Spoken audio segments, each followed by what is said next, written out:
القرآن يوحدنا لطريق السلام علیکم ورحمۃ اللہ وبرکاتہ۔ فہم القرآن کورس کلاس 79 میں آپ سب کو خوش آمدید ہے۔ اہلاً و سہلاً مرحبا۔ حضرت ابو ذر رضی اللہ عنہ نے بیان کیا ہے کہ رسول اللہ صلی اللہ علیہ وسلم نے فرمایا کہ اے ابو ذر رضی اللہ عنہ، اگر تو جا کر اللہ تعالیٰ کی کتاب کی ایک آیت کسی کو سکھائے تو یہ تیرے لیے 100 رکعت پڑھنے سے بھی بہتر ہے۔ یعنی کہ اگر کسی کو آپ نے ایک آیت سکھا دی تو وہ کیا ہے، 100 رکعت پڑھنے سے بہتر ہے۔ اور اگر تو علم کا ایک پورا باب سکھائے، خواہ اس پر وہ عمل کرے یا نہ کرے، تو تیرے لیے 1000 رکعت پڑھنے سے بھی یہ بہتر ہے۔ تو آپ دیکھیں کہ کسی کو کچھ علم سکھانا اور کسی کو علم دینا یہ معمولی بات نہیں ہے، اس کے لیے بھی اللہ تبارک تعالیٰ نے بہت بڑا اجر تیار کر رکھا ہے۔ تو پہلے علم حاصل کریں خوب اچھی طرح سے، پکی پختگی کے ساتھ، پھر کیا کریں، اوروں کو بھی پہنچا دیں۔ تو پھر وہ جو عابد ہے نا، اس کا درجہ نیچے ہو جاتا ہے ایک عالم سے، عالم کا درجہ اوپر ہو جاتا ہے۔ تو اللہ سبحانہ تعالیٰ سے دعا ہے کہ اللہ تبارک تعالیٰ ہم سب کو نفع بخش علم عطا فرمائے، اور اللہ تبارک تعالیٰ ہم سب کے آخرت میں درجات کی بلندی کا باعث بنا دے۔ اس قرآن کریم کا پڑھنا پڑھانا، سیکھنا سکھانا ہم سب کے والدین کی درجات کی بلندی کا باعث بن جائے، آمین یا رب العالمین۔ نحمدہ ونصلی علی رسولہ الکریم، اما بعد فاعوذ باللہ من الشیطان الرجیم، بسم اللہ الرحمن الرحیم، رب اشرح لی صدری ویسر لی امری واحلل عقدۃ من لسانی یفقہوا قولی، ربی زدنی علما، ربی یسر ولا تعسر وتمم بالخیر وبک نستعین، آمین یا رب العالمین۔ آج کا ہمارا سبق ہے 7th پارہ سورہ مائدہ، آیت 83 to 100۔ آیت دیکھیں، آیت 83، بسم اللہ الرحمن الرحیم، وَإِذَا سَمِعُوا مَا أُنزِلَ إِلَى الرَّسُولِ تَرَىٰ أَعْيُنَهُمْ تَفِيضُ مِنَ الدَّمْعِ مِمَّا عَرَفُوا مِنَ الْحَقِّ يَقُولُونَ رَبَّنَا آمَنَّا فَاكْتُبْنَا مَعَ الشَّاهِدِينَ۔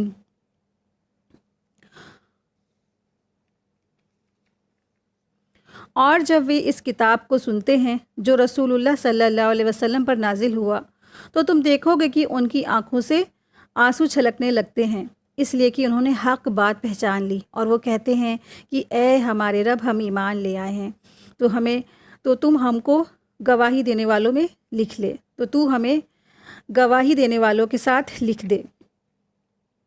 تو یہاں پیچھے بات چل رہی تھی نصارہ کی، کرسچن کی، اور یہاں بھی بات شروع ہوئی کرسچن سے۔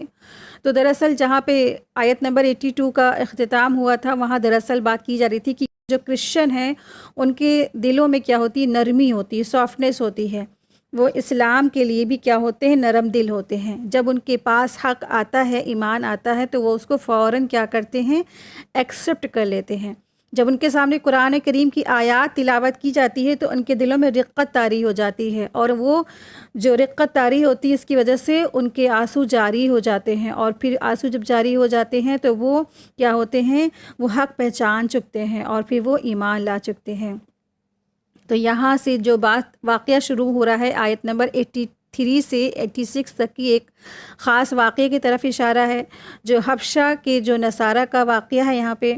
تو جب حضرت محمد صلی اللہ علیہ وسلم نے اسلام کی دعوت دینا شروع کی تھی تو اہل مکہ دشمنی پر اتنے زیادہ اتر آئے، اور رسول اللہ صلی اللہ علیہ وسلم کو ہر طرح سے ستاتے، اور جو لوگ اسلام قبول کر لیتے انہیں بہت زیادہ تکلیف دیتے، مارتے پیٹتے۔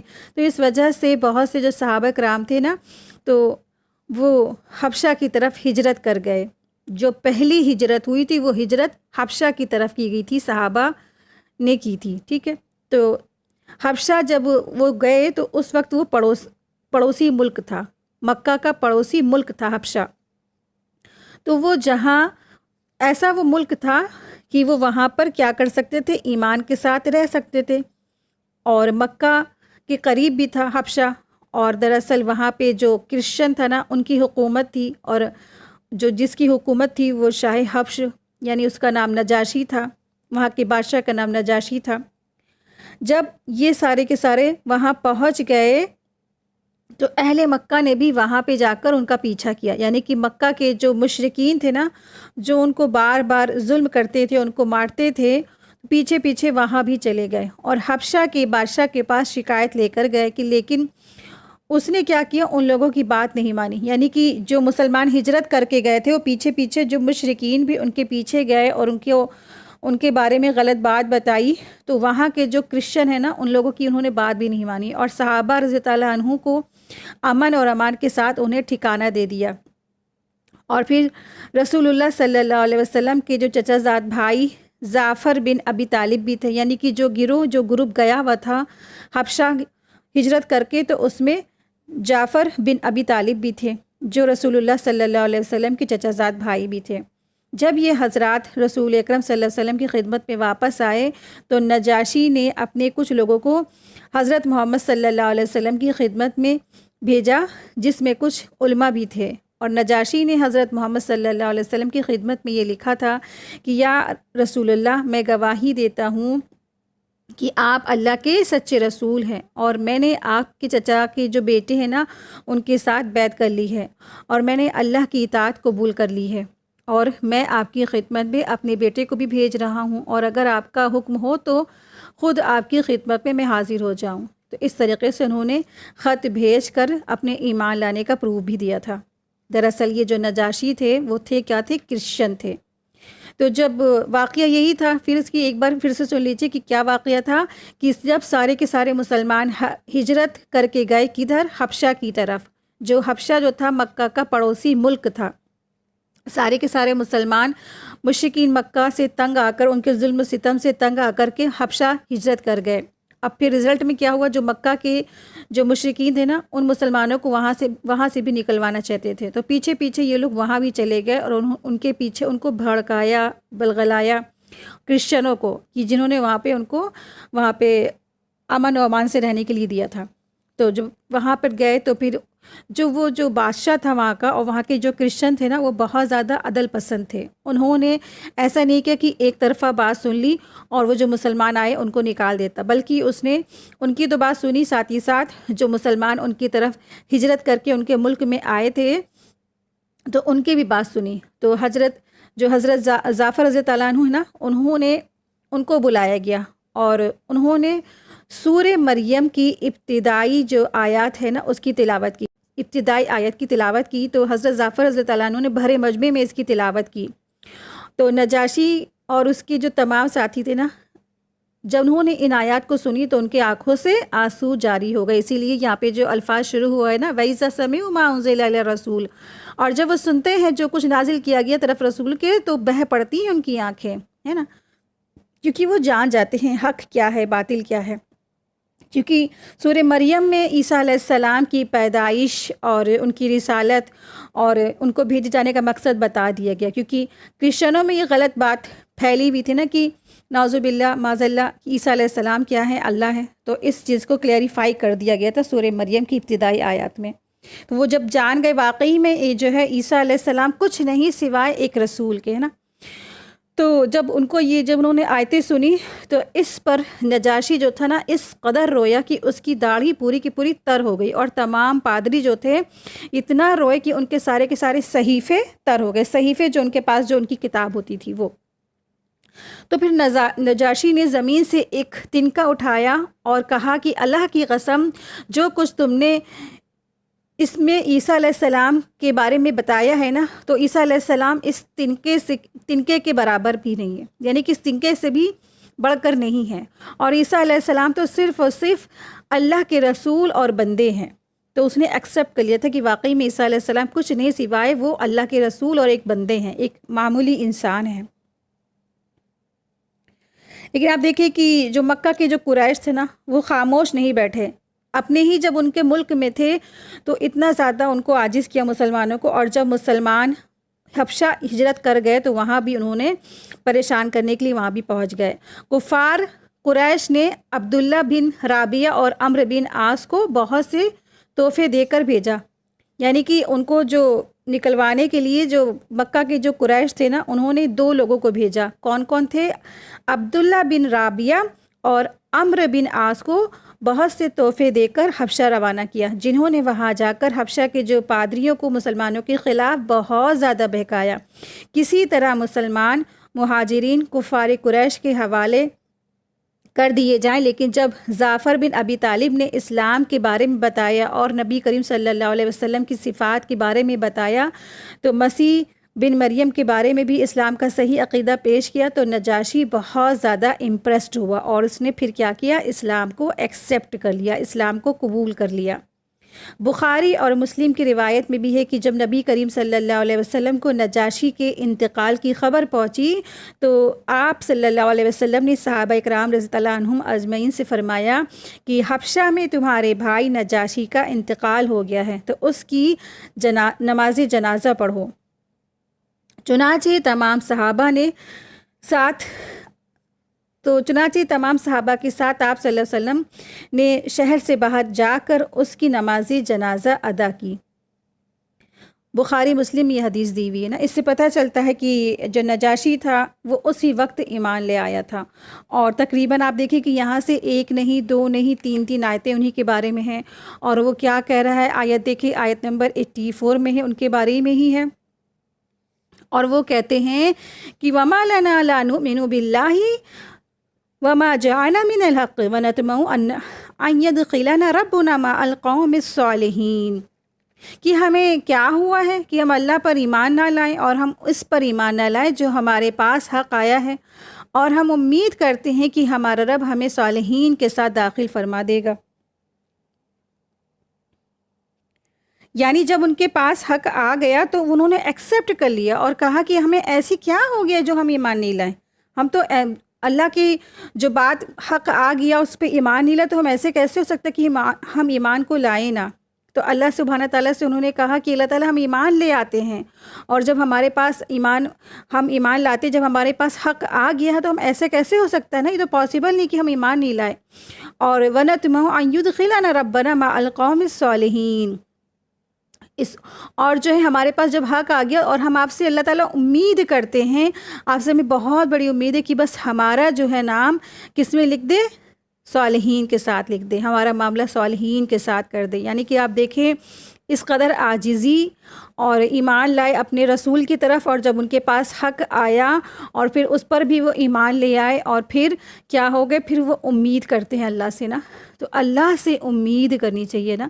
اللہ سے امید آج مسلمانوں نے چھوڑ دی ہے اور وہ نا امیدی کی طرف چلا گیا ہے نا، اسی لیے آج بے راہ ہو چکا ہے۔ آپ دیکھیں جو اللہ کے صالحین ہوتے ہیں، مخلصین بندے ہوتے ہیں، اللہ سے امید کرتے ہیں اور اللہ سے دعائیں کرتے ہیں کہ اللہ ہمارا نام جو ہے، ہمارا جو معاملات ہے ہمارا کس کے ساتھ کر دیجئے؟ صالحین کے ساتھ کر دیجئے، ہمیں صالحین کے ساتھ داخل فرما دے۔ آیت 85، فَأَصَابَهُمُ اللَّهُ بِمَا قَالُوا جَنَّاتٍ تَجْرِي مِن تَحْتِهَا الْأَنْهَارُ خَالِدِينَ فِيهَا وَذَلِكَ جَزَاءُ الْمُحْسِنِينَ، سو اللہ سبحانہ تعالیٰ نے ان کے قول کی وجہ سے ان کو ایسے باغیچے عطا فرمائے گا جن کے نیچے نہریں جاری ہوں گی، جن میں وہ ہمیشہ رہیں گے، اور یہ بدلہ ہے اچھے کام کرنے والوں کا۔ وَذَلِكَ جَزَاءُ الْمُحْسِنِينَ، جو اچھا کرے گا تو اس کو کیا ہوگا؟ بدلہ بھی اچھا ملنے والا ہے۔ تو انہوں نے امید کی، تو اسی لیے کہتے ہیں کہ ہمیں اچھی امید کرنی چاہیے، اللہ سبحانہ تعالیٰ سے بدگمانی نہیں کرنی چاہیے۔ اب کبھی بھی یہ نہیں سوچنا چاہیے کہ ہم نے بہت گناہ کیے ہیں اور ہمیں کیا ہے، ہمارا تو جو بدلہ ہے کہ بس جہنم ہے اور ہمیں بہت سزا ملے گی۔ کبھی بھی انسان کو یہ گمان نہیں کرنا چاہیے، یہ سوچ میں بھی نہیں لانا چاہیے۔ اللہ سے اچھی امید رکھیں، اللہ تعالیٰ ہمیں ضرور بخش دے گا اور اللہ تعالیٰ ہمیں اپنے جنتوں میں فردوس میں داخل کرے گا انشاءاللہ تعالیٰ، اور خوب اچھا اللہ سے گمان بھی رکھیں اور اس کے ساتھ ساتھ اپنی کوششیں بھی کریں، اپنی جد و جہد بھی کریں، اور اللہ سے خوب دعائیں بھی کرتے رہیں، ٹھیک ہے۔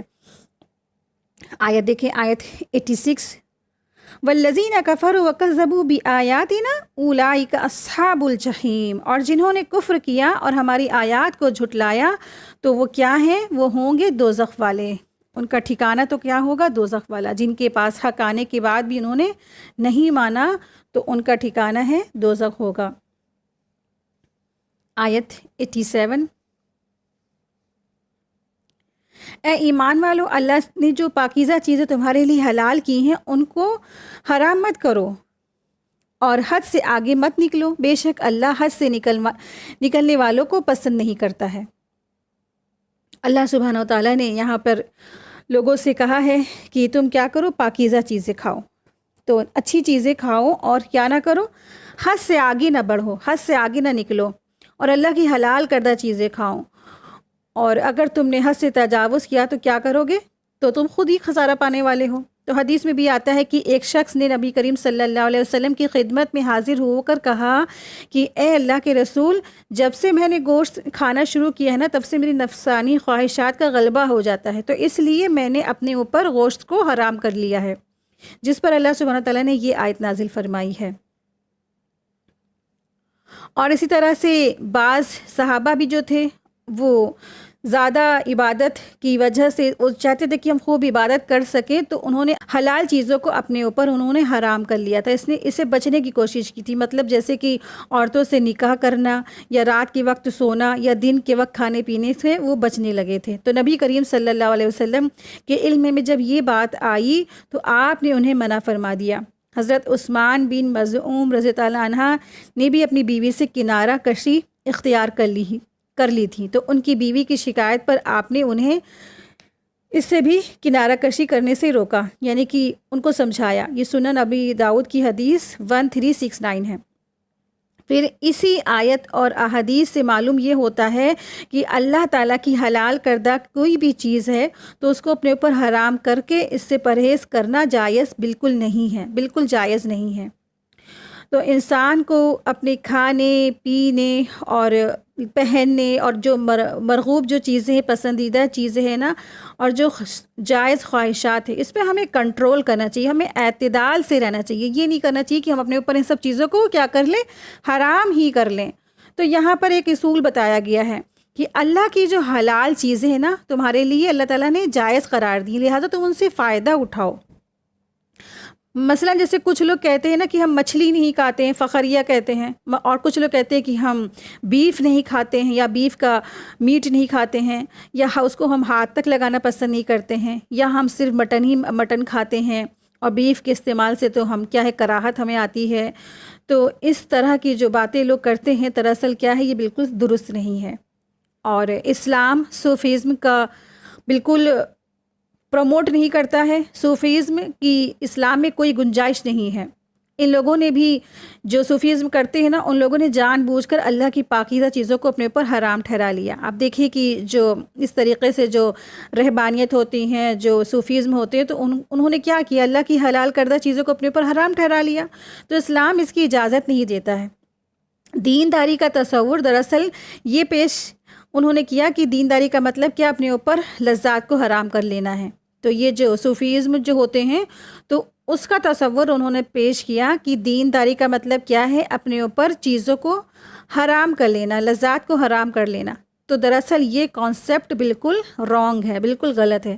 اللہ تبارک تعالیٰ نے تو پاکیزہ چیزیں ہمارے لیے حلال کر دی ہیں، ان کو اپنے اوپر حرام کر لینا تاکہ ہمارے اندر تقویٰ پیدا ہو۔ اللہ تعالیٰ کو ایسے تقویٰ بالکل مطلوب نہیں ہے، اللہ تعالیٰ کو ایسا تقویٰ بالکل مطلوب نہیں ہے۔ اللہ تعالیٰ نے ہمارے لیے جو چیزیں حلال کی، ہم اس سے فائدہ اٹھائیں، اللہ تعالیٰ کو یہ مطلوب ہے، نہ کہ اللہ کی حلال کردہ چیزوں کو ہم چھوڑ بیٹھیں اور اس لیے کہ ہمارے اندر اللہ کی عبادت بہت زیادہ بڑھے، تقویٰ پیدا ہو۔ تو یہ بالکل کیا ہے، دراصل غلط ڈیسیزن ہے۔ تو اللہ تعالیٰ کو ایسا تقویٰ اور ایسا ڈر بالکل نہیں مطلوب ہے، اور یہ چیزیں دراصل انسانوں کو رہبانیت کی طرف لے کر گئی ہیں۔ تو کچھ صحابہ نے دراصل کیا کیا، اپنے اوپر جب جو چیزیں تھیں انہوں نے اپنے اوپر حرام کرنے کی کوشش کی، تو اللہ تبارک تعالیٰ نے فوراً ان کے لیے آیت نازل فرما کے ان کی اصلاح کرا دی۔ تو اس لیے اسلام ہمیں یہ سکھاتا ہے کہ نہ تو تم حد سے آگے بڑھ جاؤ اور نہ تو تم حد سے نیچے گر جاؤ، بلکہ تمہیں کیا کرنا ہے، تمہیں بیچ کا راستہ اختیار کرنا ہے، تمہیں اعتدال کے اندر رہنا ہے۔ رہبانیت کا جو نظریہ ہے نا، وہ سنت کے خلاف ہے۔ رہبانیت میں کیا ہوتا ہے، وہ لوگ یہ کرتے ہیں کہ سب کچھ دنیا کی لذات اور دنیا کی سب چیزیں چھوڑ چھاڑ کے جنگلوں میں چلے جاؤ اور سب سے کٹ کر صرف اللہ ہی اللہ کرو، ہے نا۔ صوفیزم میں کیا ہوتا ہے، یہی تو ہوتا ہے۔ تو اس طرح سے یہ جو نظریہ ہے، جو یہ کانسیپٹ ہے، یہ بالکل خلاف ہے۔ آپ دیکھیں کہ رسول اللہ صلی اللہ علیہ وسلم کا جو ہمارے سامنے جو ایک اسوہ حسنہ موجود ہے، رول ماڈل موجود ہے نا، کہ آپ صلی اللہ علیہ وسلم نے دنیا میں رہ کر نا لوگوں کے بیچ میں رہ کر زندگی گزاری، اور انہوں نے شادی بھی کی، انہوں نے گوشت بھی کھائے، انہوں نے ہر طریقے سے عید بھی منائی، سب کچھ کیا۔ تو ہم دنیا کو چھوڑ کر جنگلوں میں چلے جائیں، ایسا بھی نہیں کرنا ہم کو۔ یہ سب کیا ہے؟ صوفیزم ہے، اور یہ سب ہمیں اس کی اسلام اجازت نہیں دیتا ہے۔ تو ہمیں کیا کرنا ہے کہ نفس کی مخالفت، تو ہمیں کیا کرنا ہے؟ نفس سے ہمیں جد و جہد کرنا ہے، نفس کی مخالفت کرنا ہے، اللہ کی اطاعت میں کرنا ہے، لیکن اللہ کی نافرمانی میں نہیں کرنا، ٹھیک ہے؟ تو نفس کو کنٹرول کریں، نفس کی مخالفت کریں، لیکن کیا کریں؟ ساتھ ہی ساتھ اس میں اللہ کی فرما برداری بھی ہو، نافرمانی نہ ہو۔ تو صوفیوں کا نظریہ ہی یہی ہے کہ جسم جتنا کمزور ہوگا نا، اتنی ہی ہماری روح پروان چڑھے گی۔ تو جو بھی ان کے نظریات ہیں، جو بھی ان کے ماننا ہے، وہ سب کیا ہے؟ اسلام اس کی اجازت نہیں دیتا ہے۔ تو اللہ کی حلال کردہ چیزوں کو ہم اپنے اوپر حرام نہیں کر سکتے، ٹھیک ہے؟ تو بعضی وقت بہت سے لوگ یہ بھی کہتے ہیں کہ یہ جو عام کامن سرسوں کا تیل ہے، یہ تو ہم کھاتے نہیں ہیں نا۔ کیوں بھائی نہیں کھاتے؟ بھائی یہ تو اللہ تعالیٰ نے حلال کر دیا ہے۔ اب آپ باقاعدہ بعض لوگ ایسے کرتے ہیں کہ ہم فخر کے طور پر یا اس کو اتنا حقیر سمجھ کے ہم اس کو اپنے اوپر حرام کر لیا، تو یہ چیز بالکل غلط ہے۔ آپ نہیں کھاتے، ٹھیک ہے، اللہ تبارک تعالیٰ نے آپ کو دیا ہے، آپ اولیو آئل میں کھانا کھائیے، لیکن آپ اس کو جتائیے نہیں لوگوں کے بیچ میں۔ اور نہ جانے بعض وقت کچھ لوگ ایسے ہوتے ہیں ان کو تو تیل بھی نصیب نہیں ہوتا ہے۔ اگر اللہ تبارک تعالیٰ نے دیا ہے تو آپ اللہ کا شکر ادا کریں، لیکن آپ ایسے اس کو بیچ بازار میں ایسے اعلان مت کریں، ٹھیک ہے؟ تو اللہ کی حلال کردہ چیز کو اس طرح سے پھر انسان کو حرام کر لینے کے بعد لوگوں میں اس طرح سے اچھالنا بھی نہیں چاہیے۔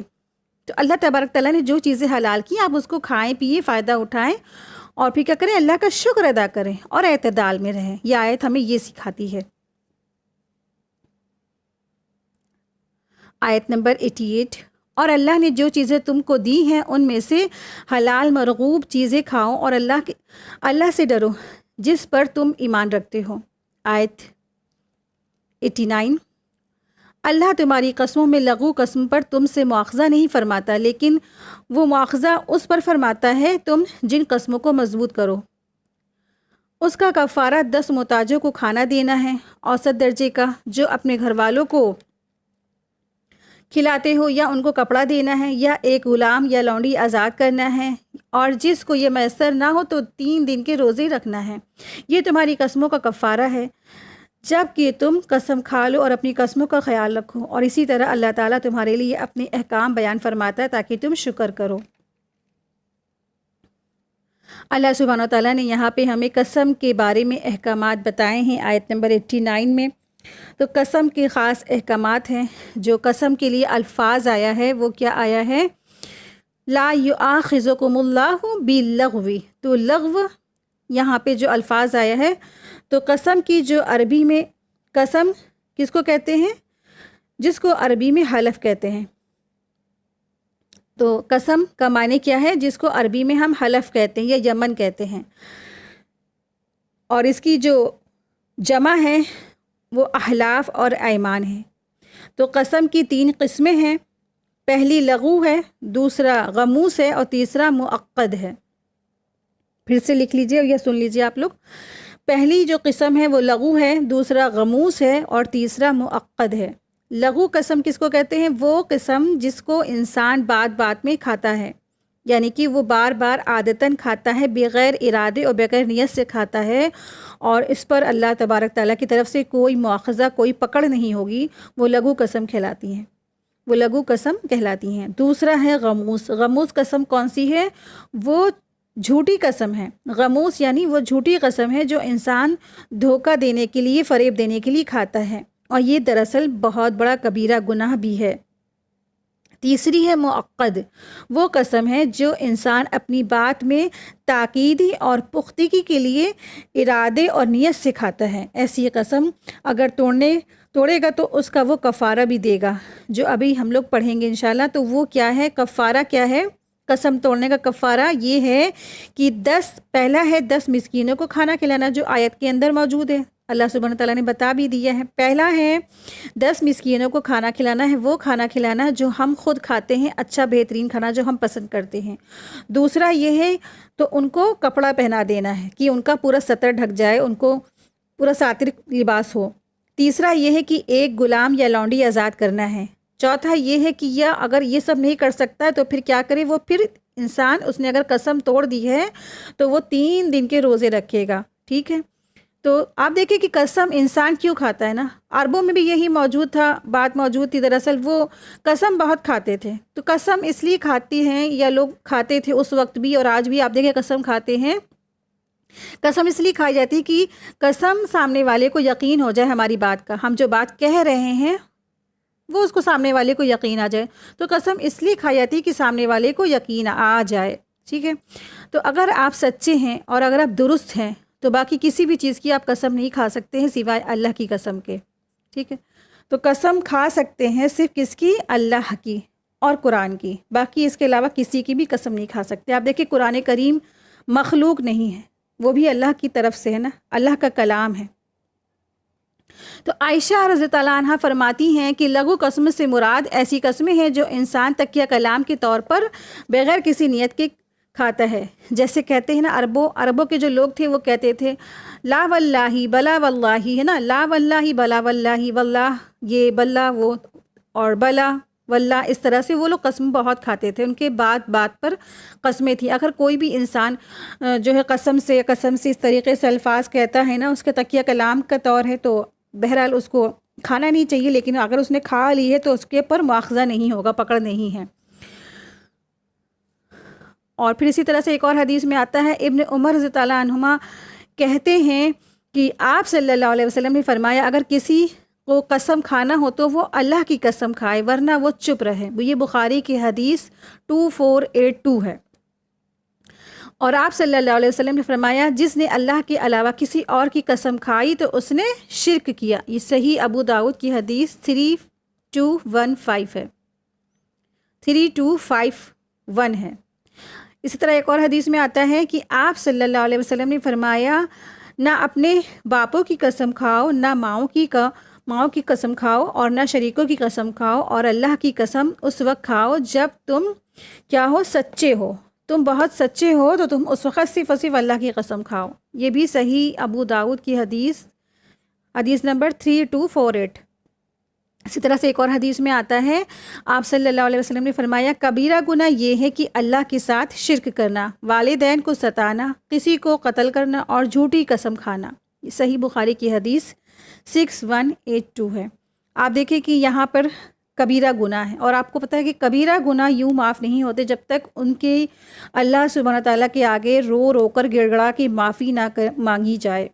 تو کبیرہ گناہ ہے ماں باپ کے ساتھ، ماں باپ کو تکلیف دینا، ماں باپ کو ستانا، اور اللہ کے ساتھ شرک کرنا سب سے پہلا تو یہی ہے، اور پھر والدین کے ساتھ تکلیف دینا، ان کو پریشان کرنا۔ آپ دیکھیں کہ آج کل جو کانسیپٹ چلا ہے نا، اور چھوٹے چھوٹے مطلب مولانا نے تو بڑی بڑی تقریر بیان کی، اس میں سے ان کے ایک دو جو ہے لائن کے جو ان کی الفاظ یا بات لے کر کے اسی کو اچھالتے ہیں لوگ، اور کہتے ہیں کہ والدین اگر بچے کی شادی ہو جائے تو پھر کیا کرے، بچے بیٹا بیٹی الگ ہو جائے۔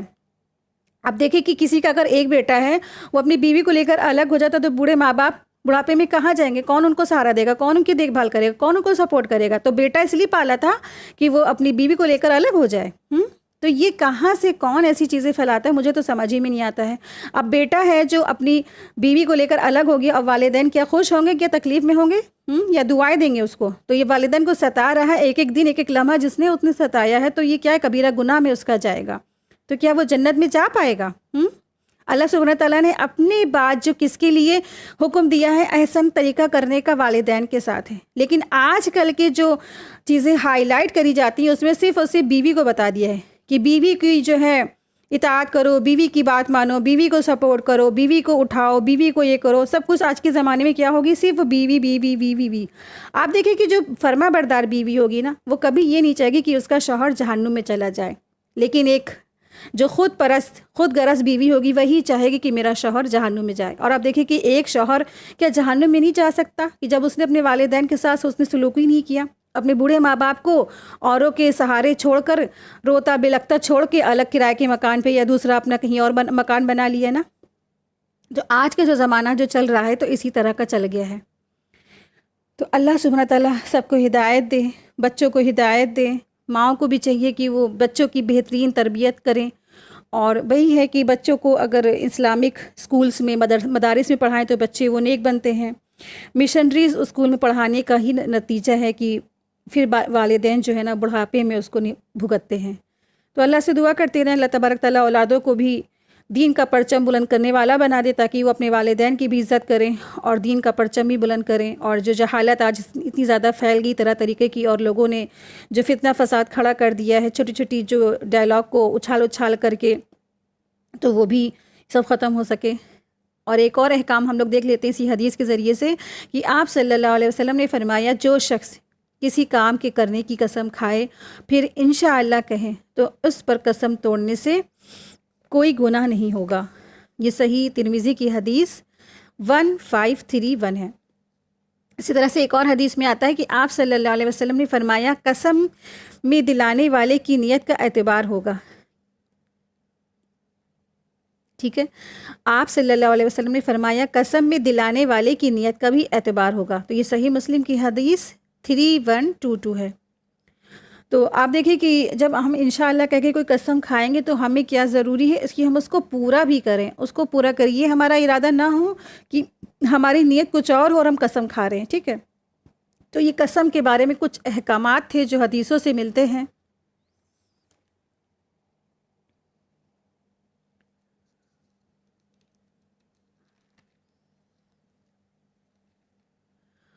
آیت دیکھیں، آیت 90.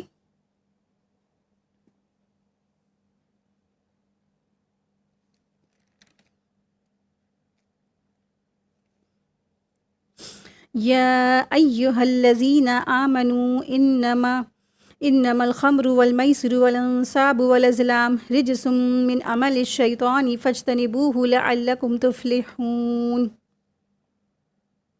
اے ایمان والو، بات یہی ہے کہ شراب اور جوئے اور تھان وغیرہ اور پانسوں کے تیر یہ سب گندی باتیں ہیں، شیطانی کام ہیں، ان سے بالکل الگ رہا کرو تاکہ تم فلاح پاؤ، تاکہ تم کامیاب ہو جاؤ.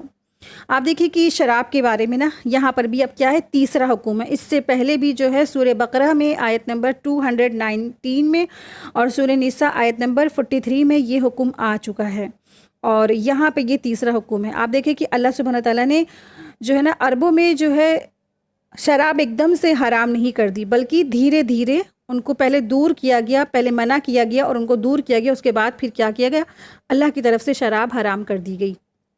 تو یہ شراب کے بارے میں تیسرا حکم ہے. پہلے اور دوسرے حکم میں صاف طور پر ممانعت نہیں فرمائی گئی، لیکن یہاں اسے اور اس کے ساتھ جو پرستش گاہوں اور آستھانوں اور فال کے تیروں کو اور رجس اور شیطانی کام قرار دے کر صاف لفظوں میں ان سے اجتناب کرنے کا حکم دے دیا گیا ہے. یعنی کہ اجتناب کرنا یعنی کہ بہت زیادہ بچنے کا حکم دے دیا گیا ہے. اور اس آیت میں شراب اور جوئے کے مزید نقصانات بھی بیان کر دیے گئے ہیں. تو اللہ سبحانہ تعالیٰ فرما رہے کہ یہ بتاؤ اب تم باز آتے ہو کہ نہیں باز آتے ہو، اب تم باز آؤ گے کہ نہیں باز آؤ گے نا. ایسے ایک ڈانٹ کی طرح سے یہاں پہ سوالیہ انداز میں پوچھا گیا ہے، جس سے مقصد یہی ہے کہ اہل ایمان کی آزمائش ہے. چنانچہ جو اہل ایمان تھے نا تو وہ ان کی منشا الہی سمجھ گئے، یعنی کہ اللہ کیا چاہتا ہے وہ سمجھ گئے، اور اس سے قطعی حرمت ان کے وہ قائل ہو گئے. یعنی کہ وہ سمجھ گئے کہ اللہ تعالیٰ نے شراب کو حرام کر دیا ہے، اور وہ انہوں نے کہا انتہینا ربنا. جیسے حضرت عمر رضی اللہ عنہ کے واقعے ہم لوگ پیچھے پڑھ بھی چکے ہیں، تو انہوں نے کیا کہا تھا، اے اللہ ہم باز آ گئے، اللہ ہم باز آ گئے، اے ہمارے رب ہم باز آ گئے. یہ مسند احمد کی حدیث میں طویل حدیث میں سے ہے. لیکن آج کل کے لوگ ہیں نا، آج کل کے جو سوالیہ کرنے والے اور بات بات میں اعتراضات کرنے والے لوگ ہیں، وہ کہتے ہیں ذرا دکھائیے قرآن میں کہاں لکھا ہے شراب حرام ہے. کہتے ہیں کہ اللہ نے شراب کو حرام کہاں قرار دے دیا ہے، ذرا آپ بتائیں. جو آج کل کے ماڈرن جو لوگ ہیں نا، جو جسے کہتے ہیں کہ قرآن کی جن کو عقل نہیں سمجھ نہیں، بس ترجمہ پڑھیں گے اور سمجھتے ہیں کہ ہم نے بہت پڑھ لیا. بتائیے کہاں قرآن میں لکھا ہے شراب حرام ہے؟ کہاں قرآن میں لکھا ہے کہ برتھ ڈے پہ کیک کاٹنا حرام ہے؟ ذرا مجھے قرآن میں دکھائیے لکھا ہوا نا. تو آپ دیکھیں کہ اللہ کا کیا حکم کافی نہیں ہے، کیا رسول کا حکم کافی نہیں ہے؟ کہ آپ دیکھیں اس وقت تو اس طریقے کے برتھ ڈیز وغیرہ بنائے نہیں جاتے تھے نا. یا آپ دیکھیں کہ کچھ لوگ کہتے ہیں کہ قرآن میں کہاں لکھا دکھائیے کہ مزاروں پہ پرستش کرنے جانا منع ہے. تو اسی طرح سے لوگ ہیلے حوانے اور بحثیں بہت زیادہ کرتے ہیں.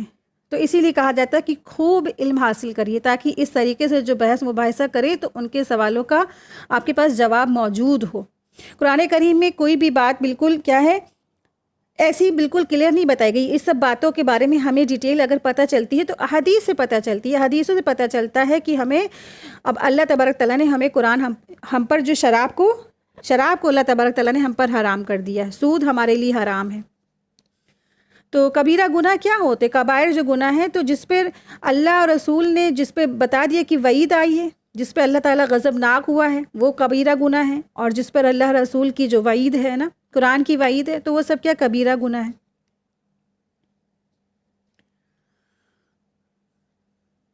آیت نمبر 91، شیطان تو یوں چاہتا ہے کہ تم شراب اور جوئے کے ذریعے سے تمہارے درمیان عداوت اور بغض واقع کرا دے، اور اللہ تعالیٰ کی یاد سے اور نماز سے تم کو باز رکھے۔ پس کیا تم باز آنے والے ہو؟ تو اللہ سبحانہ تعالیٰ نے فرما دیا کہ شیطان تو یہی چاہتا ہے کہ تم شراب اور جوئے کے ذریعے سے کیا کرے، تمہارے آپس میں لوگوں کے درمیان کیا کرے، دشمنی اور جو ہے نا لڑائی جھگڑا فساد مچا دے۔ اور تو تم کیا کرو، جب انسان شراب پیے گا اور یہ سب جوا، لڑائی جھگڑا فساد، بغض، حسد یہ سب ہوگا تو پھر کیا انسان امن و سکون میں ہوتا ہے نا؟ نہیں نہ ہوتا ہے نا۔ تو پھر کیا ہوگا، انسان نماز سے دور ہو جائے گا، اللہ کی عبادت سے دور ہو جائے گا۔ تو اللہ تبارک تعالیٰ فرما رہے ہیں پس کیا تم باز آنے والے ہو، یعنی کہ تم رک جانے والے ہو؟ فَهَلْ أَنْتُمْ مُنْتَهُونَ، تو کیا تم رک جانے والے ہو کہ نہیں؟ تو صحابہ نے اس پہ جواب کیا دیا؟ انہوں نے کہا انتہینا ربنا، یا اللہ ہم باز آ گئے، یا اللہ ہم باز آ گئے۔ آیت 92، وَأَطِيعُوا اللَّهَ وَأَطِيعُوا الرَّسُولَ وَاحْذَرُوا فَإِن تَوَلَّوْا فَاعْلَمُوا أَنَّمَا عَلَى رَسُولِنَا الْبَلَاغُ الْمُبِينُ، اور تم اللہ کی اطاعت کرتے رہو اور رسول کی اطاعت کرتے رہو، اور احتیاط رکھو کہ اگر اعراض کرو گے تو یہ جان رکھو کہ ہمارے رسول کے ذمے تو صرف اور صرف صاف صاف بات پہنچا دینا ہے۔ یعنی اللہ نے تو بات پہنچوا دی اور رسول نے اپنی ذمہ داری کیا کری، پوری کر دی کہ بات پہنچا کر کے۔ اب تمہاری ذمہ داری کیا ہے؟ تمہیں علم حاصل کر کے اس کو عمل کرنا ہے، تمہیں اس پہ عمل کرنا ہے نا۔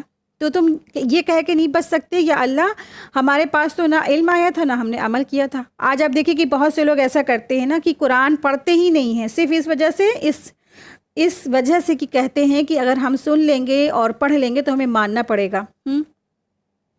آپ دیکھیں کتنا بڑا جو ہے نا یہ وسوسہ، یہ فتنہ پھیلا ہے، شیطان نے پھیلا دیا۔ آپ دیکھیں کہ کیا جاہل انسان سے پوچھ نہیں ہوگی کہ اللہ تبارک تعالیٰ قیامت کے دن پوچھیں گے نہیں کہ ہم نے تم کو جو ہے یہ عمر دی، یہ وقت دیا، تو تم نے کن کاموں میں گزارا؟ تم نے اپنی جوانی کس کاموں میں گزار دی؟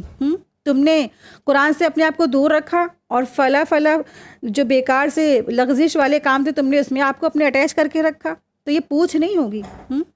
اور اگر ایمان، آپ دیکھیں کہ اگر علم حاصل کر لیا، ایمان لائے اور علم حاصل کر لیا اور عمل کر لیا، تو پھر کیا ہے، انسان نیت رکھے نا اچھی اپنی کہ اللہ ہم ضرور ہمارے عمل میں اس کو اتار دے، ہم اس پہ عمل کرنے کی پوری کوشش کریں گے اللہ۔ اور آپ دیکھیں کہ جو انسان اس نیت سے قرآن مجید پڑھتا ہے، اس پہ عمل کرنے کی کوشش کرتا ہے، تو اللہ تبارک تعالیٰ اس کو ضرور اس کی ہدایت دے دیتے ہیں۔ آپ دیکھیں جو ایک انسان جو مستشرقین ہوتے ہیں، جو قرآن مجید اس لیے پڑھتے ہیں کہ اس میں کمیاں نکال سکے، نقص نکال سکے، لیکن وہ جب نہیں اس میں کامیاب ہوتے ہیں پھر کیا ہوتے ہیں، تو اس کو پڑھتے پڑھتے ان کو ہدایت مل جاتی ہے۔ تو ہمارے دل تو الحمدللہ ایسے نہیں ہے نا کہ ہم قرآن اس لیے پڑھ رہے ہیں کہ ہم اس میں غلطیاں نکال سکیں۔ تو انشاءاللہ تعالیٰ اللہ تعالیٰ تبارک تعالیٰ اللہ ہم کو ضرور ہدایت دے گا۔ اللہ تعالیٰ جو بھی مسلمان ہے اور صاف دل سے اس قرآن کریم کو پڑھے گا، اللہ تبارک تعالیٰ اس کو ضرور ہدایت دے گا، ایسا یقین رکھیں۔ اچھی نیت کے ساتھ قرآن کریم کو پڑھیں نا۔ آپ دیکھیں کہ قرآن کریم کا علم نہ حاصل کریں، نہ پڑھیں اور نہ لکھیں، اور پھر کہیں گے اللہ ہم نے اس لیے علم نہیں حاصل کیا کیونکہ اگر ہم پڑھ لیتے تو ہمیں ماننا پڑتا نا۔ تو یہ چیز تو بالکل غلط ہے نا، یہ چیز تو درست نہیں ہے نا۔ کیا جاہلوں کی پکڑ نہیں ہوگی نا؟ تو یہ پڑھنے والے اور جو ہے جد و جہد کرنے والے، بیٹھے رہنے والے اور جد و جہد کرنے والے کبھی برابر نہیں ہو سکتے ہیں نا۔ تو اللہ نے جو پیغام پہنچا ہے، جو رسول نے پہنچایا، ہم کب پڑھ سکتے ہیں؟ ہم تبھی پڑھ سکتے ہیں نا جب ہم قرآن مجید کو سمجھ کر پڑھیں گے نا، اس کو ہم تدبر کر کے پڑھیں گے، تبھی تو ہمیں پتہ چلے گا نا کہ ہم کیا کریں اور کیا نہ کریں۔ تو پھر ہم کیا کریں گے، اپنے اس کو عمل میں لائیں گے۔ تو وہ تو بات پہنچا دی جا چکی ہے 1400 سال پہلے، ہے نا، اور ہمارے پاس ہمارے گھروں میں ہے بھی، لیکن ہم نے کیا تھے، اس کو ہم نے دور تھے، ہم اس سے غافل تھے۔ تو اللہ نے تو بات پہنچا دی ہے، تو جو ذمہ داری تھی رسول کی انہوں نے تو پوری کر دی ہے۔ آیت دیکھیں، آیت 93، ایسے لوگوں پر جو ایمان رکھتے ہوں اور نیک کام کرتے ہوں اور اس چیز میں کوئی گناہ نہیں جس کو انہوں نے کھایا پیا، جب کہ وہ لوگ تقوی رکھتے ہوں اور ایمان رکھتے ہوں اور نیک کام کرتے ہوں، پھر پرہیزگاری کرتے ہوں اور ایمان رکھتے ہوں، پھر پرہیز کرتے ہوں اور خوب نیک عمل کرتے ہوں، اللہ ایسے نیکاروں سے محبت رکھتا ہے۔ تو یہاں اس آیت کا شان نزول یہی ہے کہ کچھ جو صحابہ تھے اور ان پر جب شراب حرام ہو گئی تو شراب کی حرمت کے بعد جو بعض صحابہ تھے ان کے ذہن میں یہ بات آئی کہ ہمارے جو کئی ساتھی ایسے جو ہے نا جو جنگوں میں شہید ہو گئے اور وہ اسی حالت میں فوت ہو گئے جبکہ انہوں نے وہ شراب پی ہوئی تھی، وہ شراب پیتے رہتے تھے۔ تو اس آیت میں ان کی جو شبہ ہے اور یہ شک ہے اس کو دور کر دیا گیا ہے، اور ان کا اس شک اور شبے کو دور کر کے یہاں پر جو ان کا جو خاتمہ دراصل جو صحابہ تھے جو شہید ہو گئے ان کا دراصل خاتمہ کس پہ ہوا ہے؟ ایمان پہ ہوا ہے، تقوی پر ہوا ہے، کیونکہ انہوں نے شراب اس وقت پی تھی نا جب شراب اللہ تبارک تعالیٰ کی طرف سے حرام نہیں ہوئی تھی۔ جب کوئی چیز حرام ہوئی ہی نہیں تو پھر بھلا وہ اللہ کے نافرمان کیسے ہو سکتے ہیں نا؟ تو جب بعد میں جب حرام ہوئی، اب اگر بعد میں اگر کوئی پیتا ہے تب پھر وہ نافرمان ہوگا، اور اس سے پہلے جب شراب حرام نہیں ہوئی اور کچھ صحابہ تھے انہوں نے شراب پی اور شراب کی حالت میں یا شراب پیتے تھے وہ اور پھر جنگ میں چلے گئے اور وہ شہید ہو گئے، ان کو توبہ کا موقع نہیں ملا، تو کچھ صحابہ کو یہ شک ہوا کہ کیا وہ بھی کیا ہیں، ان کے معاملات کیا ہوگا۔ تو اب اللہ تبارک تعالیٰ نے ایسے لوگوں کے بارے میں آیت نازل کی کہ جو لوگ جو ہے ایسے لوگ جو ایمان رکھتے ہیں اور نیک کام کرتے تھے نا اس چیز پر ان کا کوئی گناہ نہیں ہے، یعنی کہ اگر وہ شراب پیتے ہوئے ختم ہو گئے تو ان پر کوئی گناہ نہیں، جبکہ وہ کیا تھے، وہ تقوی والے تھے، وہ تقوی کرتے تھے، وہ ایمان رکھتے تھے، نیک کام بھی کرتے تھے، پرہیزگاری کرتے تھے، ایمان رکھتے تھے، پرہیز کرتے کرتے وہ اپنے نیک عمل کرتے کرتے اس دنیا سے چلے گئے۔ تو اللہ تبارک تعالیٰ نیک کاروں سے محبت کرتا ہے، ٹھیک ہے۔ آیت دیکھیں، آیت نمبر 94، اے ایمان والو، اللہ قدر شکار تمہارا امتحان کرے گا، اللہ تبارک تعالیٰ قدر شکار سے تمہارا امتحان کرے گا جن تک تمہارے ہاتھ اور تمہارے نیزے پہنچ سکیں گے، تاکہ اللہ معلوم کر لے کہ کون شخص اس سے بن دیکھے ڈرتا ہے۔ سو جو شخص اس کے بعد حد سے نکلے گا تو اس کے لیے دردناک سزا ہے۔ تو یہاں آیت نمبر 94 سے 96 تک کی احرام کی حالت میں جو شکار کرنے کے احکامات بیان کی ہے اللہ سبحانہ و تعالیٰ نے۔ تو یہاں بتایا گیا ہے کہ اگر احرام کی حالت ہے اور پھر کیا ہے، ان کو شکار نہیں کرنا ہے۔ اور آپ دیکھیں کہ جیسے بنی اسرائیل کا ٹیسٹ ہوا تھا نا کہ اللہ تبارک تعالیٰ نے ان کو ہفتے کے دن شکار کرنے سے روکا تھا نا بنی اسرائیل کو، اور اس میں سے کچھ لوگوں نے نہیں مانا اور انہوں نے کیا کیا تھا، شکار کر لیا تھا، اور ان کو اسی آزمائش میں مبتلا کر دیا گیا تھا کہ اللہ تبارک تعالیٰ نے کہا تھا کہ تم بنی اسرائیل سے ہفتے کے دن شکار نہ کرنا، لیکن آزمائش ان کی اسی میں تھی کہ ہفتے کے دن مچھلیاں ابھر کر پانی کے اوپر آ جاتی تھیں اور وہ دیکھ کر للچا جاتے تھے، اور پھر انہوں نے شکار کیا اور پھر وہ خسارہ اٹھانے والے ہو گئے۔ تو اسی طرح سے صحابہ کی بھی آزمائش ہوئی، صحابہ سے کہا گیا کہ تم احرام کی حالت میں نا شکار نہیں کرو گے، اور شکار آپ دیکھیں کہ اتنے زیادہ تھے ان کے آس پاس ٹہلا کرتے تھے۔ حضرت ابن عباس رضی اللہ عنہ کہتے ہیں کہ اللہ تعالیٰ نے تمہیں آزما رہا ہے، شکار بھی مناہی کر کے، اور چاہے کمزور شکار ہوگا یا چھوٹا ہو، تاکہ دیکھے کہ احرام کی حالت میں تم ان کا شکار کرتے ہو یا اس کے شکار کرنے سے بچتے ہو یا نہیں۔ یہاں تک کہ لوگ اگر چاہتے تو اپنے ہاتھوں سے شکار کو پکڑ لیتے۔ آپ دیکھیں کہ ایک جو شکار ہے اس کو نیزے سے، تلواروں سے، تیر سے، بھالے سے مارا جاتا ہے، لیکن جب شکار کی پابندی لگی احرام کی حالت میں تو شکار ان کے ایک دم پاس ایک دم قریب چل رہے، جیسے ہرن ان کے بالکل پاس چل رہا ہے، پیچھے چل رہا ہے، اور نیل گائے ان کے بالکل آس پاس چل رہی ہے نا۔ تو اللہ تعالیٰ نے ان کی آزمائش کی۔ مجاہد رحمۃ اللہ علیہ کہتے ہیں کہ چھوٹے شکار کو اور بچوں کو ہاتھوں سے بھی پکڑ سکتے ہیں، اور بڑوں کو تیر سے شکار کر کے، اتنے زیادہ آس پاس چلے تھے۔ تو اللہ سبحانہ تعالیٰ نے نا احرام کی حالت میں ان کو شکار کرنے کی مناہی کی، تاکہ ثابت اور ظاہر ہو جائے کہ کھلے اور چھپے کون سے حکم کو مانتا ہے اور کون نہیں مانتا ہے۔ شکار خواہ خود کرے یا کسی کو دوسرے کو شکار کی اشارہ کر دے یا مدد کر دے نا، دونوں باتیں سے روکا گیا ہے احرام کی حالت میں۔ یعنی کہ شکار اگر کسی نے احرام پہن لیا ہے، احرام کی حالت میں ہے وہ، تو وہ خشکی کا جو شکار ہے، جو زمین پہ جو شکار ہوتا ہے، اس کو نہیں کر سکتا ہے، نہ ہی کوئی کسی کی وہ مدد کر سکتا ہے حالت احرام میں۔ ٹھیک ہے، حالت احرام میں نہ شکار کرنا جائز ہے اور نہ ہی شکار کرنے والے کی مدد کرنا جائز ہے۔ لیکن دراصل موذی جو جانور ہوتا ہے نا، جو نقصان پہنچانے والے جو جانور ہوتے ہیں، جیسے سانپ، بچھو، باولا، کتا اور اس طرح سے جو دوسرے جانور ہیں نا، جو انسان کو نقصان پہنچاتے تو اس کو مار سکتے ہیں احرام کی حالت میں۔ ٹھیک ہے، آیت دیکھیں، آیت 95۔ اے ایمان والو، جب تم احرام کی حالت میں ہو تو شکار نہ کرو، اور جو شخص تم میں سے جان بوجھ کر شکار مارے گا تو اس پر فدیہ واجب ہوگا، جو کہ اس جانور کے برابر ہوگا جس کو اس نے مارا ہے، جس کا فیصلہ تم میں سے 2 معتبر عادل شخص کر دے، خواہ وہ فدیہ خاص چوپایوں میں سے ہو جو نیاز کے طور پر کعبہ تک پہنچایا جائے، اور خواہ کفارہ مسکین کو دے دیا جائے، اور خواہ اس کے برابر روزے رکھ لیے جائے، تاکہ اپنے کام کی سزا چکھے۔ اللہ نے گزشتہ کو معاف کر دیا ہے، اور جو شخص پھر ایسی ہی حرکت کرے گا تو اللہ تبارک تعالیٰ انتقام لے گا، اور اللہ تعالیٰ زبردست ہے، انتقام لینے والا ہے۔ تو شکار سے متعلق یہاں پر احکامات ہیں۔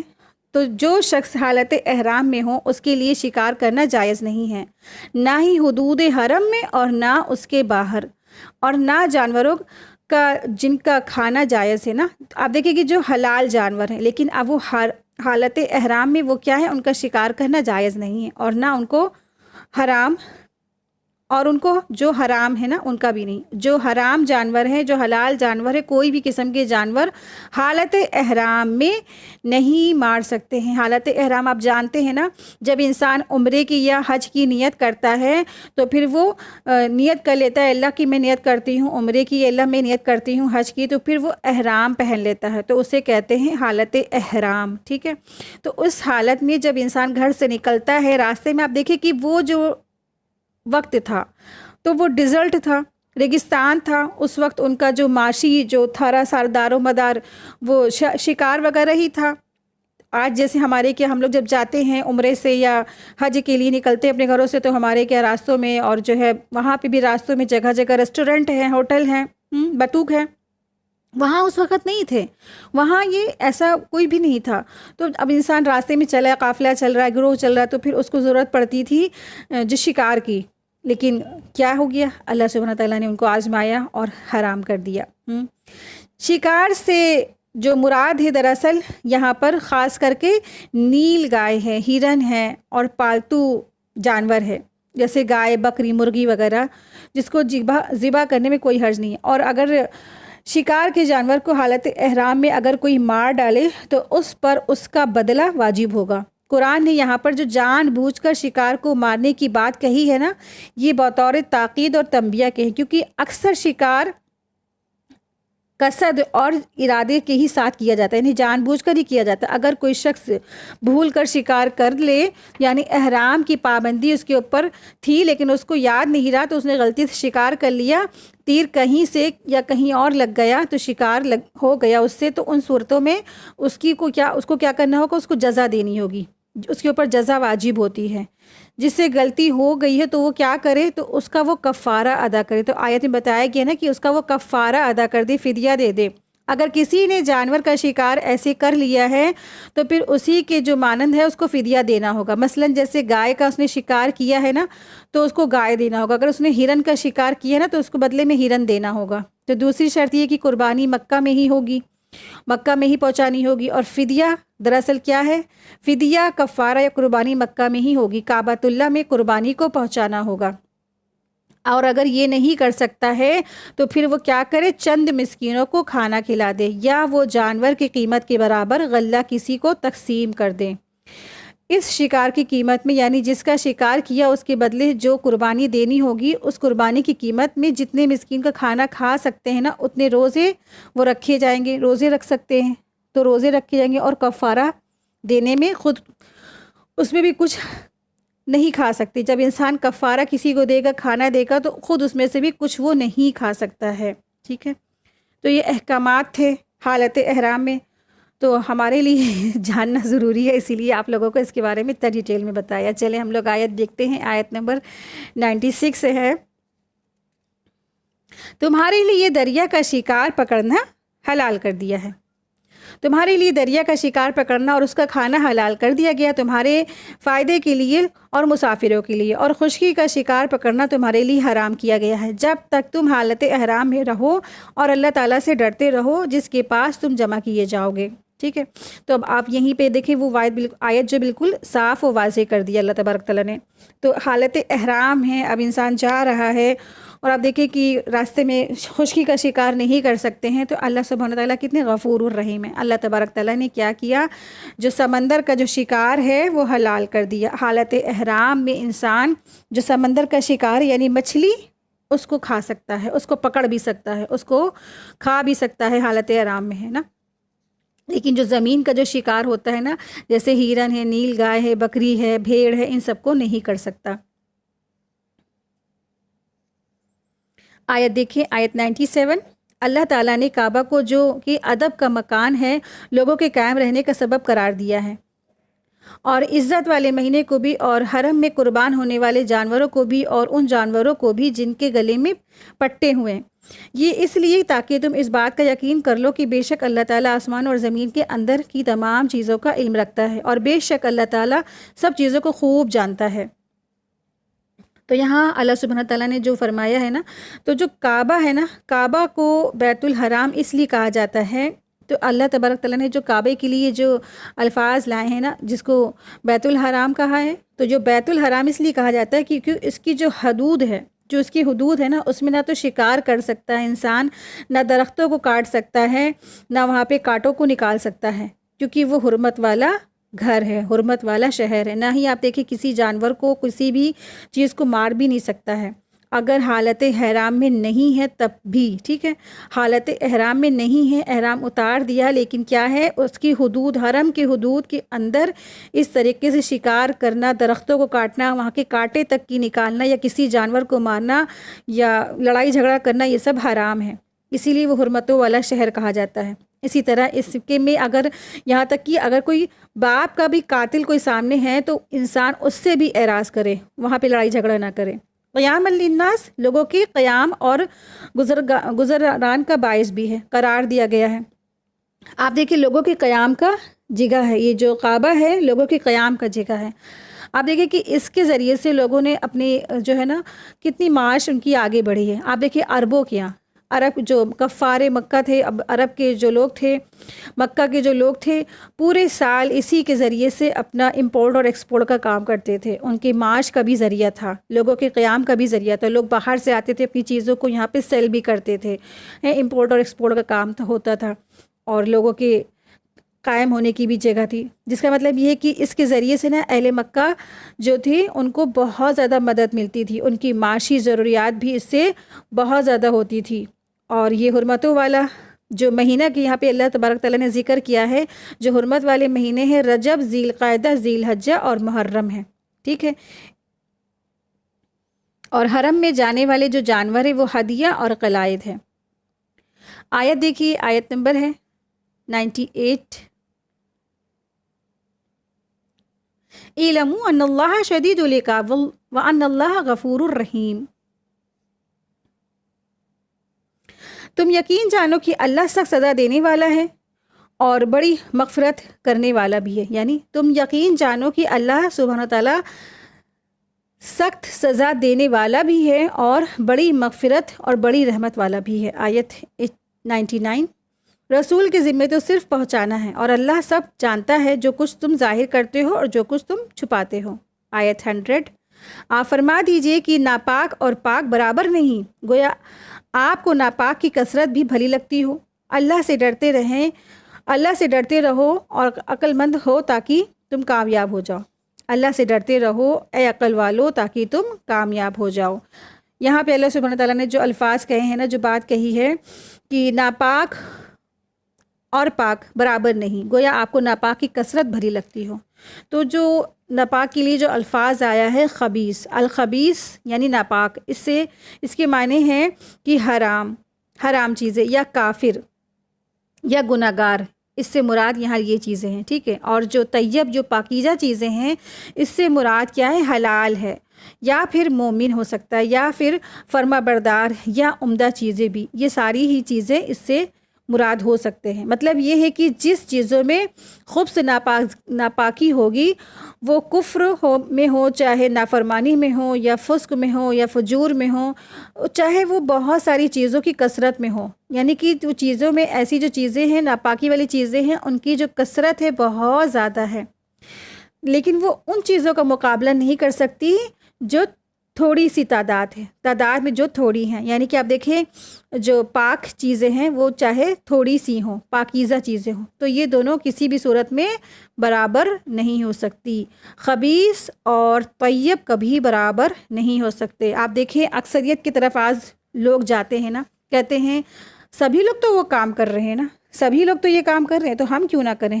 تو سب لوگ جو ہوتے ہیں وہ حق پر نہیں ہو سکتے ہیں۔ اکثریت کیا ہو سکتی ہے؟ حق سے ہٹی بھی ہو سکتی ہے، صحیح راستے سے ہٹی بھی ہو سکتی ہے۔ یہاں بتا دیا اللہ سبحانہ تعالیٰ نے الخبیثات والطیبون ولو اعجبک کثرت الخبیث، اور تمہیں جو پسند آئے کثرت خبیث کی، لیکن کیا ہے؟ فاتقوا اللہ یا اولی الالباب لعلکم تفلحون، اور تم اللہ سے ڈرو اے عقل والو تاکہ تم فلاح پا جاؤ۔ تو کسی چیز کی کثرت اس چیز کی دلیل نہیں کہ وہ چیز اچھی ہو، بڑھیا ہو، پاک ہو۔ تو کسی چیز کی کثرت اس چیز کی دلیل نہیں کہ وہ چیز اچھی ہو، بڑھیا ہو، پاک ہو، ٹھیک ہے۔ تو کبھی بھی کثرت پہ انسان کو نہیں جانا چاہیے۔ ہمیں یہ دیکھنا ہے کہ صحیح چیز کیا ہے، بڑھیا چیز کیا ہے، حلال چیز کیا ہے، اللہ کی پسندیدہ چیز کیا ہے، پاکیزہ چیز کیا ہے، حق کیا ہے، ہمیں اس کی طرف جانا چاہیے، ٹھیک ہے۔ اسی کے ساتھ ہی ہماری آج کی کلاس مکمل ہوئی۔ وآخر دعوانا الحمدللہ رب العالمین، سبحانک اللہم وبحمدک، اشہد ان لا الہ الا انت، استغفرک واتوب الیک۔ السلام علیکم ورحمۃ اللہ وبرکاتہ۔ جزاک اللہ خیرا کثیرا۔